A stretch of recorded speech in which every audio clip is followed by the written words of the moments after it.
ito ay rated SPG. Striktong patnubay at gabay ng magulang ang kailangan. Maaaring may masiselang tema, lengguwahe, karahasan, sexual, horror o droga na hindi angkop sa mga bata.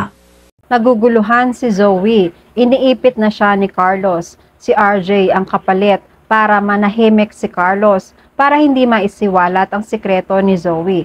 Mapapahamak si RJ. Abangan natin sa abot kamay na pangarap. Dinalaw ni Annalyn at Dr. Kim si Carlos sa ospital ng mga baliw. Hindi naniniwala si Annalyn na matino si Carlos. Andon sila ni Dr. Kim para obserbahan si Carlos. Si Dr. Kim ay may karanasan sa pag-aaral sa pag-iisip. Napapansin niya ang mga kilos ni Carlos. Nagtataka siya, bakit mukhang normal si Carlos at nagpapanggap na baliw. Nakita niya kasing nagalit si Carlos nung matapunan siya ng isang basong tubig. Normal na reaksyon ng isang taong nagagalit. Nakipag-eye to eye contact rin si Carlos kay Dr. Kim na agad binawi ni Carlos dahil baka makahalata sina Annalyn at Dr. Kim. Nakatitig lang si Dr. Kim kay Carlos, nagmamasid. Nung makaalis na si Carlos, nabanggit ni Dr. Kim, "He looks like normal. He acted like a normal angry man. He looks like he's just pretending." Nagtaka si Annalyn. Hindi alam ni Annalyn kung maniniwala ba siya or hindi talaga dahil siya mismo hindi rin niya naiintindihan si Carlos. Nagsusukat si Linef ng wedding gown niya. Tuwang-tuwa sina Josa at siyang Susan at isa pang babae. Kinuhanan ng picture ni Josa si Linef gamit ang cellphone ni Linef. Bawat anggulo ay napakaganda ni Linef. Nung makapagpalit na ulit, paulit-ulit na tinitingnan ni Josa ang mga kuha niya. Puring-puri niya si Linef. Sabi ni Josa, "Ang ganda-ganda mo dun sa wedding gown. Bagay na bagay sa'yo. Ang ganda-ganda." Hindi naman makatiis si Josa. Sobra siyang excited na makita ito ni RJ. "Isisend ko to kay Doc RJ." Dire-diretso hanggang sa mapindot niyang mag-send. Nagsasaya silang lahat pero nung marinig ni Linef na isisend ni Josa kay RJ, ay pinigilan niya si Josa. Pero huli na, napasigaw si Linef, "Wag! Josa, hindi dapat makita ng groom na suot-suot ng bride ang wedding gown bago sila ikasal." Nakangiwi si Josa. Nagsisisi. Dagdag pa ng isang babae, "Oo nga po, di ba po malas yun?" Sabi ni Chang Susan, "I-unsend mo agad para hindi makita ni RJ. Bilisan mo." Natatarantang sinunod ni Josa si Chang Susan. Dahil naman sa obserbasyon ni Dr. Kim kay Carlos, naging interesado siya sa history ni Carlos. Nilapitan ni Dr. Kim si Dr. Ray. Nagtanong siya, "Dr. Ray, can I ask you something?" Lumingon si Ray at nakinig. Nagpatuloy sa pagtatanong si Dr. Kim. "We visited Dr. Carlos Benitez yesterday. Who is he?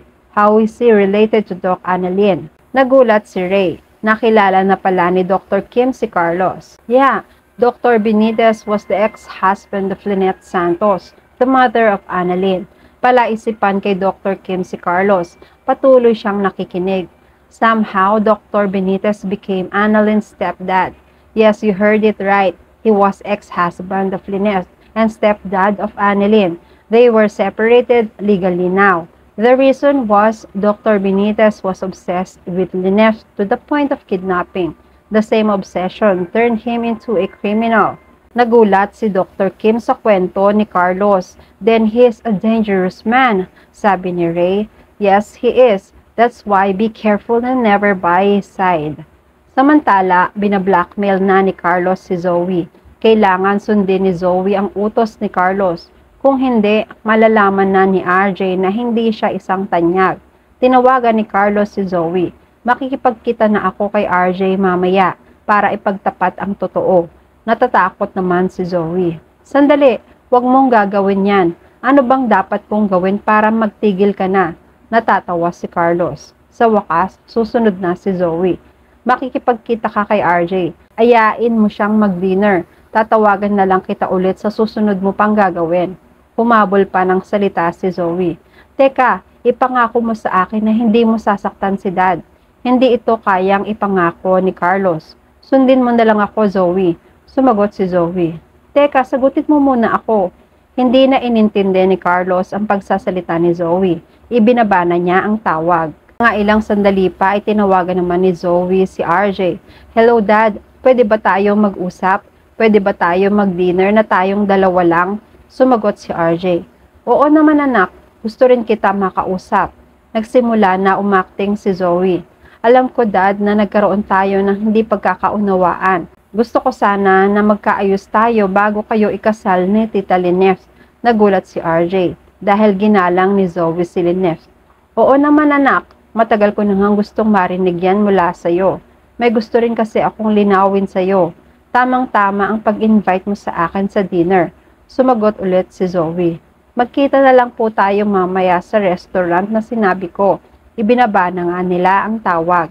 Nasa parking na si Zoe. Naglalakad na papunta sa tagpuan nila ni RJ. Maya-maya ay tumawag si Carlos. Si Zoe ang sumagot agad.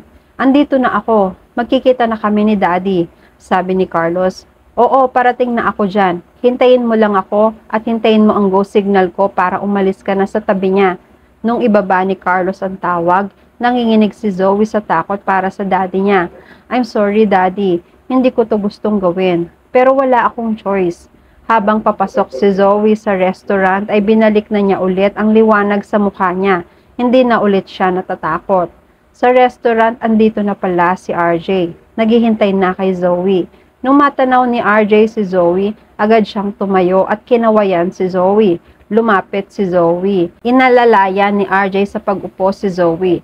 Nung makaayos na sila ng upo, malungkot si RJ. Hindi mapakali. Napansin ito ni Zoe.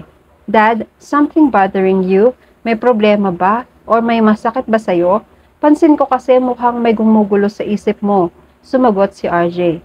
Oo Zoe May tumawag kasi sa akin na lalaki kanina. Kaboses ni Carlos. Sabi niya, hindi raw kita anak. Napalunok si Zoe. What? Napaka-imposible naman yan. Si Doc Carlos, nasa mental institution na siya.